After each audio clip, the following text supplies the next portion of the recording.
Laurent, au volant de sa voiture de luxe, jetait des coups d'œil furtifs à sa fiancée Élise, assise à ses côtés. Elle semblait nerveuse, triturant les plis de sa jupe avec une attention inhabituelle. Il posa une main rassurante sur la sienne. « Ne t'inquiète pas, mon amour.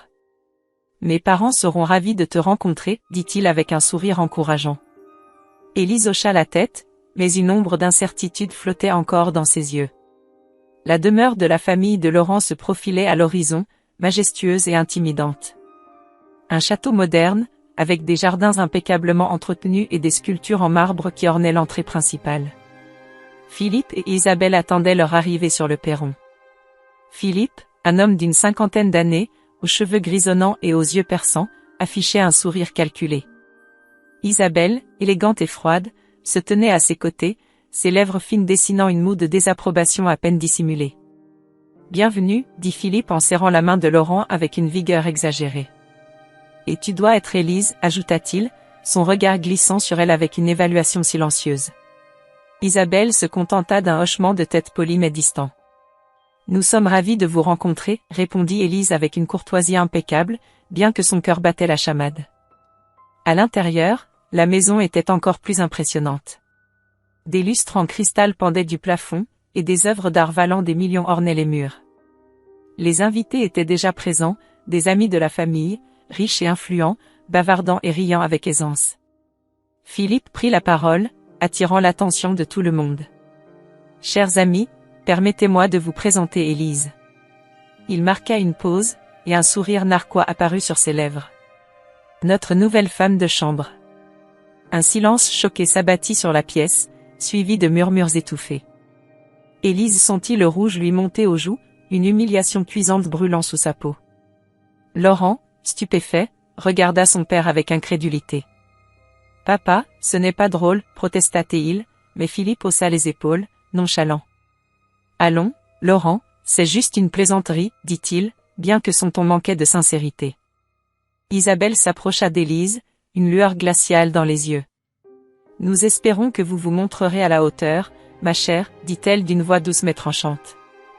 Après tout, nous avons des standards à maintenir. » Élise, bien que blessée, redressa les épaules. « Je suis certaine que je saurai répondre à vos attentes, répondit-elle avec une fermeté tranquille, refusant de se laisser abattre. La soirée continua, mais l'atmosphère était tendue. Laurent tenta de réconforter Élise, mais elle pouvait sentir les regards méprisants et les chuchotements malveillants. Finalement, après ce qui sembla être une éternité, les invités commencèrent à partir. Philippe et Isabelle se rapprochèrent d'Élise une fois de plus. « Nous aimerions rencontrer vos parents, dit Philippe, un sourire condescendant aux lèvres.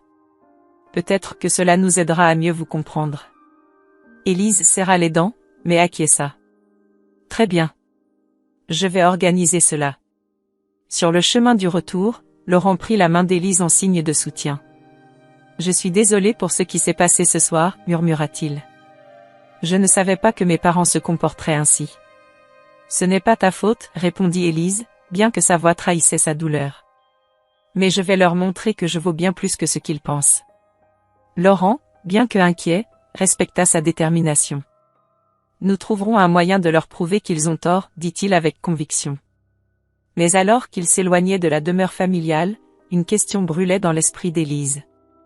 Que penseraient ses propres parents de cette rencontre, et surtout, comment réagiraient Philippe et Isabelle face à la vérité sur son père, Jean? Cette pensée la hantait alors qu'elle se préparait pour la confrontation à venir, déterminée à défendre son honneur et à prouver sa valeur, coûte que coûte. Laurent et Élise se dirigèrent vers la modeste maison de ses parents, située dans un quartier tranquille à l'extérieur de Paris. Le contraste entre la somptueuse demeure des parents de Laurent et la simplicité de celle d'Élise était frappant, mais Laurent n'y prêta guère attention. Il tenait tendrement la main d'Élise, conscient de la nervosité qui l'habitait. En franchissant le seuil de la porte, ils furent accueillis par Jean, le père d'Élise. C'était un homme de stature moyenne, aux cheveux grisonnants et aux yeux perçants qui semblaient toujours cacher un secret. Il embrassa chaleureusement sa fille et serra fermement la main de Laurent. « Bonjour, Laurent. C'est un plaisir de finalement faire votre connaissance, dit Jean avec un sourire énigmatique. Le plaisir est pour moi, monsieur, répondit Laurent poliment. Une fois à l'intérieur, Jean remarqua immédiatement l'inquiétude sur le visage de sa fille. Ils s'assirent autour de la table de la cuisine, où Élise, les mains tremblantes, raconta l'humiliation qu'elle avait subie chez les parents de Laurent. Jean écoutait attentivement, les sourcils froncés. « Et ils t'ont présenté comme une femme de chambre ?» demanda-t-il, la voix contenant une pointe de colère dissimulée. « Oui, papa. Ils ne m'ont pas respecté, et ils ont même exigé de rencontrer mes parents, comme si j'avais quelque chose à prouver, » répondit Élise, les larmes aux yeux. Jean prit un moment pour réfléchir avant de répondre. Il posa une main rassurante sur celle de sa fille. « Très bien. Nous allons les rencontrer, dit-il calmement, mais avec une détermination palpable dans sa voix. Je suis curieux de voir comment ils réagiront. » Le sourire énigmatique de Jean semblait cacher bien plus que des mots rassurants. Laurent ne put s'empêcher de ressentir une certaine curiosité et une légère appréhension face à cet homme mystérieux. Quelques jours plus tard, ils retournèrent tous trois à la demeure luxueuse de Philippe et Isabelle. À leur arrivée, Philippe et Isabelle les accueillirent avec une politesse froide, mais dès que leurs regards se posèrent sur Jean, leurs visages se figèrent. Une tension palpable s'installa instantanément dans la pièce. « Jean, que fais-tu ici ?» balbutia Philippe, visiblement déstabilisé. « Philippe, Isabelle. »« Cela fait longtemps, » répondit Jean avec une tranquillité déconcertante. Laurent, perplexe, regarda ses parents et Jean tour à tour. « Vous vous connaissez ?» demanda-t-il, incrédule. Philippe et Isabelle échangèrent un regard paniqué avant de se ressaisir. « Nous avons rencontré Jean il y a de nombreuses années, dans des circonstances particulières, » répondit Isabelle, tentant de masquer son agitation. Jean ne fit aucun effort pour apaiser la situation. « Oui, des circonstances très particulières, » ajouta-t-il, son sourire énigmatique toujours présent. « Mais aujourd'hui, nous sommes ici pour discuter de l'avenir de nos enfants, n'est-ce pas ?» La soirée continua dans une atmosphère lourde de non-dits et de regards furtifs. Élise, bien que troublée par la réaction de Philippe et Isabelle, se sentait étrangement soutenue par la présence de son père. Laurent, quant à lui, était de plus en plus intrigué par le passé mystérieux de Jean et l'effet qu'il semblait avoir sur ses parents. Alors qu'il prenait congé, Jean se tourna vers Philippe et Isabelle, les fixant intensément. « Nous aurons beaucoup à discuter lors de notre prochaine rencontre. En attendant, prenez bien soin de Laurent et d'Élise. » Cette promesse voilée résonna dans l'air tandis qu'il quittait la demeure. Élise sentit une lueur d'espoir naître en elle. Peut-être que cette rencontre marquerait le début d'un changement. Peut-être que la vérité, quelle qu'elle soit, finirait par éclater. Le silence pesant régnait dans le salon somptueux des parents de Laurent. Jean, assis avec une aisance déconcertante, fixait Philippe et Isabelle avec un regard perçant. La tension était palpable, et Élise, assise à côté de Laurent, observait son père avec une curiosité renouvelée. Elle ne l'avait jamais vu ainsi, si sûr de lui, si mystérieux. Jean prit une grande inspiration et commença à parler d'une voix grave et mesurée. « Il y a longtemps, j'étais un homme influent dans les affaires, » commença-t-il. « Ma famille et moi vivions dans l'opulence et la prospérité. Nous étions respectés et admirés dans notre cercle social. » Philippe déglutit nerveusement, et Isabelle serra les poings. Leur nervosité croissante n'échappa pas à Laurent, qui les regardait avec suspicion. Jean continua, sans accorder la moindre attention à leur malaise. « Tout a changé le jour où j'ai rencontré Philippe et Isabelle, » poursuivit-il, ses yeux se plissant légèrement. « Ils se sont présentés à moi comme des alliés potentiels, des partenaires d'affaires fiables. Mais derrière leur sourire charmeur se cachait une ambition dévorante et une avidité sans bornes. » Laurent se tourna vers ses parents, l'incompréhension et l'inquiétude se mêlant sur son visage. « Papa, maman, que se passe-t-il? Connaissez-vous vraiment Jean ?» Philippe, blême, se leva brusquement. « Laurent, ne l'écoute pas. Cet homme n'est qu'un menteur, un manipulateur. » Jean ne se laissa pas déstabiliser. « Vraiment, Philippe? Est-ce ainsi que tu veux jouer ?» Il sortit de sa poche une vieille photo qu'il tendit à Élise. « Regarde cette photo, ma fille. C'est la preuve de notre ancienne vie. » Élise regarda la photo, les yeux écarquillés. C'était une image de sa famille, jeune et prospère, avec des visages qu'elle reconnaissait à peine. « Papa, c'est vrai ? Nous étions riches? Jean hocha la tête. Oui, ma chérie. Mais tout a été perdu à cause de Philippe et Isabelle. Ils ont utilisé des manigances et des trahisons pour s'emparer de notre fortune. Ils ont détruit notre famille pour satisfaire leur cupidité. Isabelle, tremblante de rage et de peur, éclata. C'est des mensonges. Des calomnies. J'en ai aucune preuve. Jean sourit froidement. Oh, mais j'en ai, Isabelle. J'ai gardé des documents, des lettres, des enregistrements. Tout ce qu'il faut pour prouver votre trahison. Laurent, abasourdi, se leva et fit face à ses parents. Est-ce vrai? Avez-vous vraiment fait ça? Philippe baissa les yeux, incapable de soutenir le regard de son fils. Isabelle, quant à elle, semblait sur le point de s'effondrer. Laurent, nous avons fait ce qu'il fallait pour survivre dans ce monde cruel, tenta-t-elle de justifier. Non, maman, rétorqua Laurent, la voix tremblante de colère et de douleur. Vous avez détruit la vie de gens innocents pour votre propre profit. Je ne peux pas le pardonner. Jean posa une main sur l'épaule d'Élise. Ma fille, il est temps que la vérité soit connue. Nous devons révéler au monde ce que Philippe et Isabelle ont fait.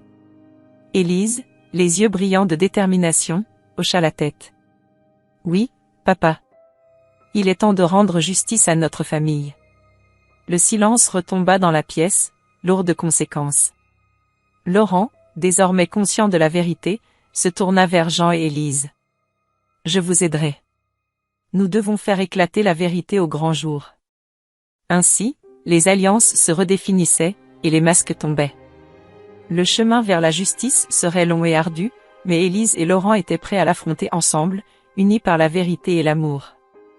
Au cœur de la vaste bibliothèque de la demeure des parents de Laurent, Jean se tenait droit, une liasse de documents en main. Élise, les yeux écarquillés, écoutait attentivement chaque mot de son père.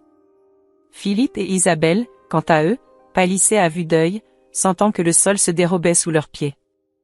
Il est temps de révéler la vérité, déclara Jean d'une voix ferme, brisant le silence pesant qui régnait dans la pièce. Ces documents prouvent sans l'ombre d'un doute votre trahison et votre avidité. Vous avez non seulement ruiné ma famille, mais vous avez aussi bâti votre empire sur nos cendres. Isabelle, le visage crispé, tenta une défense maladroite. Jean, tu ne peux pas prouver ce que tu avances. Ce ne sont que des papiers. Jean sourit, un sourire froid qui ne touchait pas ses yeux. Oh, mais ces papiers sont bien plus que cela. Ils contiennent des relevés bancaires, des correspondances et des contrats signés de votre propre main, Philippe. Vous avez manipulé les marchés, volé nos investissements et orchestré notre faillite. Philippe, jusque-là silencieux, se leva brusquement. Cela suffit. Nous ne nous laisserons pas intimider. Ces accusations sont ridicules. Élise, sentant la colère monter en elle, prit la parole. Ridicule? Vous avez détruit la vie de tant de gens par votre cupidité. Vous avez osé me traiter de femme de chambre alors que c'est vous qui avez agi comme des criminels. Laurent, qui avait écouté en silence, se tourna vers ses parents, la douleur visible dans ses yeux. Est-ce vrai? Avez-vous vraiment fait tout cela? Philippe détourna le regard, incapable de soutenir le regard de son fils. Isabelle, quant à elle, essaya de sauver les apparences. Laurent, mon chéri, c'est bien plus compliqué que cela. Nous avons fait ce qu'il fallait pour protéger notre famille. Laurent secoua la tête, incrédule. Protéger notre famille? En détruisant une autre? Je ne peux pas croire que vous ayez pu faire cela.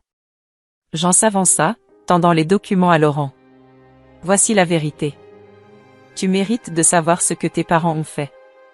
Laurent prit les papiers, ses mains tremblant légèrement. Il parcourut les pages, chaque ligne semblant peser une tonne. Élise posa une main réconfortante sur son épaule. Nous devons exposer cela, Laurent. Le monde doit savoir la vérité. Les yeux de Laurent s'emplirent de détermination. Oui, tu as raison. Ils doivent payer pour ce qu'ils ont fait. Philippe, sentant le contrôle lui échapper, tenta une dernière fois de s'imposer. Laurent, pense à notre famille, à notre réputation. Mais Laurent, le regard ferme, répondit avec une résolution inébranlable. La réputation n'a aucune valeur face à la vérité et à la justice. Vous avez trahi la confiance de tant de gens.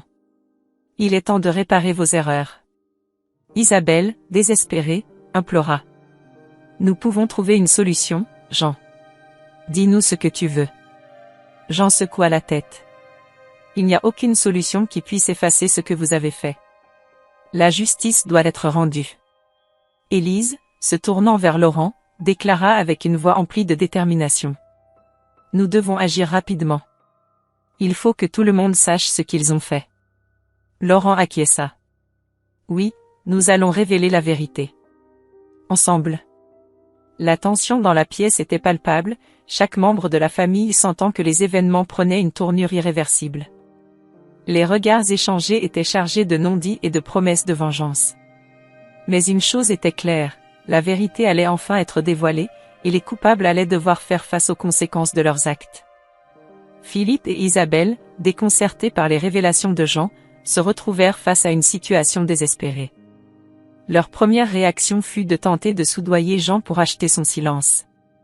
Un soir, dans le somptueux salon de la demeure familiale, Philippe prit Jean à part, son visage crispé par l'angoisse et la détermination. « Jean, nous pouvons trouver un arrangement, n'est-ce pas ?» commença Philippe, sa voix tremblante malgré ses efforts pour paraître serein. « Disons que nous vous offrons une somme conséquente pour que vous oubliez tout cela. » Jean, debout face à la cheminée, croisa les bras et fixa Philippe d'un regard impénétrable. « Vous pensez vraiment que je suis ici pour l'argent, Philippe ? Vous me décevez. Ce n'est pas une question d'argent, mais de justice. Vous avez ruiné ma famille et vous devez en payer le prix. » Isabelle, qui observait la scène depuis le canapé, intervint, la voix douce mais ferme. « Jean, nous pouvons trouver une solution plus discrète. Pensez à votre fille, Élise. Tout cela pourrait la blesser plus que vous ne l'imaginez. » Jean se tourna vers Isabelle, un sourire amer aux lèvres. « Vous osez parler de discrétion et de blessure après tout ce que vous avez fait ? Ma fille est forte, et elle mérite de connaître la vérité. » Pendant ce temps, Élise et Laurent, unis dans leur quête de justice, commençaient à planifier leurs prochains mouvements contre Philippe et Isabelle. Ils se retrouvaient souvent dans la petite bibliothèque de la maison, entourés de livres anciens et de dossiers que Jean avait apportés comme preuve. « Nous devons faire cela méthodiquement, » dit Laurent en feuilletant un dossier. « Si nous révélons tout trop vite, il pourrait trouver un moyen de nous discréditer. » Élise hocha la tête, son esprit bouillonnant de détermination. « Nous devons d'abord rassembler toutes les preuves nécessaires et préparer un plan solide. Et nous aurons besoin d'alliés. Des gens influents qui pourront nous soutenir. » Jean, de son côté, utilisait ses anciens contacts pour préparer un coup de maître. Ces années de silence n'avaient pas effacé les liens qu'il avait tissés autrefois, et il savait exactement à qui s'adresser pour obtenir de l'aide. Un soir, il convoqua Élise et Laurent dans le bureau de la maison familiale. « J'ai parlé à quelques vieux amis, » annonça-t-il en leur montrant une série de documents. « Ils sont prêts à nous aider à rétablir la vérité. Nous devons agir vite et avec précision. » Laurent parcourut les documents, impressionné par la minutie du plan de Jean. « C'est brillant, Jean. Avec cela, nous pourrons non seulement prouver leurs crimes, mais aussi les exposer publiquement. » Élise, émue par la détermination de son père et de son fiancé, posa une main sur l'épaule de Jean. « Merci, papa. Grâce à toi, nous avons une chance de faire justice. » Les jours suivants furent remplis de réunions secrètes et de préparatifs minutieux. Jean, Élise et Laurent travaillaient sans relâche, déterminés à exposer Philippe et Isabelle. Chaque détail était soigneusement planifié, chaque preuve vérifiée et revérifiée. Ils savaient que la moindre erreur pourrait leur coûter cher. Philippe et Isabelle, sentant l'étau se resserrer, tentaient désespérément de trouver une échappatoire. Mais partout où ils se tournaient, les portes se fermaient. Leurs anciens alliés se détournaient d'eux, conscients que le vent avait tourné. Enfin, le jour de la vérité arriva. Jean, avec l'aide de ses contacts influents, avait organisé une conférence de presse dans un hôtel prestigieux de Paris. Élise et Laurent, nerveux mais résolus, se tenaient à ses côtés. Les journalistes étaient nombreux, leurs caméras et microphones prêts à capter chaque mot. Jean prit la parole, son visage sévère mais déterminé. « Mesdames et messieurs, aujourd'hui, je vais vous révéler la vérité sur Philippe et Isabelle. Les révélations qui suivirent laissèrent l'assemblée sans voix. Élise et Laurent, unis dans leur quête de justice, savaient que leur vie ne serait plus jamais la même. Mais ils étaient prêts à affronter l'avenir ensemble, forts de leur amour et de leur détermination à rétablir la vérité. Jean, avec une détermination implacable, décide de révéler publiquement les machinations de Philippe et Isabelle. Il organise une conférence de presse dans un grand hôtel de Paris, invitant des journalistes de tous les grands médias. Élise et Laurent, main dans la main, se tiennent à ses côtés, prêts à affronter la tempête médiatique. Jean prend la parole, son visage grave mais résolu. Mesdames et messieurs, ce que vous allez entendre aujourd'hui changera à jamais la perception que vous avez de certaines figures respectées de notre société. Il est temps que la vérité éclate. Il sort un dossier épais rempli de documents compromettants et commence à exposer les preuves de la fraude et des crimes commis par Philippe et Isabelle. Les journalistes, d'abord sceptiques, sont rapidement convaincus par la montagne de preuves présentées. Les flashs des appareils photo crépitent sans cesse, capturant chaque moment de cette révélation explosive. Philippe et Isabelle ont ruiné ma famille par avidité et trahison. Ils ont construit leur empire financier sur des mensonges et des manipulations, déclare Jean avec une voix ferme. La réaction de Philippe et Isabelle ne se fait pas attendre. Ils tentent désespérément de discréditer Jean, mais les preuves sont irréfutables. Les médias s'emparent de l'histoire, et en quelques heures, elle devient virale. Les chaînes de télévision, les journaux et les réseaux sociaux sont inondés de reportages sur ce scandale monumental. Philippe et Isabelle, acculés, n'ont plus nulle part où se cacher. La police intervient rapidement, et les deux sont arrêtés pour fraude, détournement de fonds et autres crimes financiers. Les images de leur arrestation sont diffusées en direct, provoquant une onde de choc dans la société française. Pendant ce temps, l'empire financier de Philippe et Isabelle s'effondre comme un château de cartes. Les investisseurs, paniqués, retirent leurs fonds, et les entreprises associées à leur nom se désolidarisent rapidement.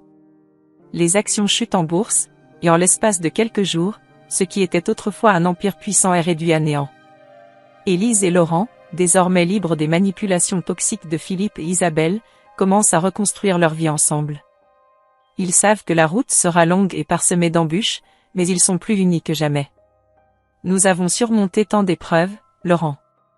Je sais que nous pouvons tout affronter ensemble, dit Élise en serrant la main de Laurent. Laurent la regarde avec amour et conviction. Oui, Élise. L'amour et la vérité triomphent toujours. Nous allons bâtir notre propre avenir, basé sur l'honnêteté et le respect. Jean, fier de sa fille et de Laurent, les soutient dans cette nouvelle étape de leur vie. Avec l'aide de ses anciens contacts, il réussit à récupérer une partie des biens perdus autrefois, permettant à Élise et Laurent de commencer leur nouvelle vie sur des bases solides. La fin de cette saga est marquée par un sentiment de justice et de renouveau. Philippe et Isabelle paient enfin pour leurs crimes, tandis qu'Élise et Laurent trouvent le bonheur et la paix qu'ils méritent. Le spectateur, tenu en haleine jusqu'à la dernière scène, est émerveillé par les rebondissements et les révélations chocs qui ont conduit à cette conclusion satisfaisante. Ainsi, Élise et Laurent, forts de leur amour et de leur intégrité, poursuivent leur chemin ensemble, prouvant que même dans les moments les plus sombres, la vérité et l'amour finissent toujours par triompher. Si vous avez suivi jusqu'ici, abonnez-vous à la chaîne pour plus d'histoires émouvantes et captivantes comme celle-ci.